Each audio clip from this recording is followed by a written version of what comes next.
बायकोचे डोळे नवऱ्यानं पुरवावे असं 700 वर्षापूर्वी नातेवाईक सांगतात. आपण 7वा लागला की टुमटुमच असते. केव्हा निघाला तिथं 7वा लागलाय तुझ्या माईच्या काही ध्यान आहे नाही. 7वा लागला की तिला बाहेर हाकायला बघतो.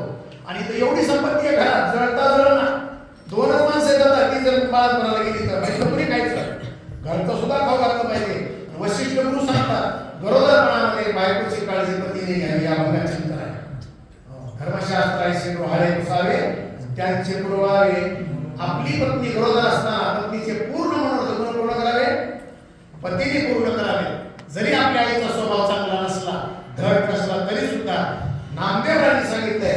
वशिष्ठ गुरु प्रभू रामचंद्राला राजा दशरथाला आज्ञा करतात. राजा दशरथाला सांगितलेलं तुझ्या असती गरोदरा तुझ्या कांता.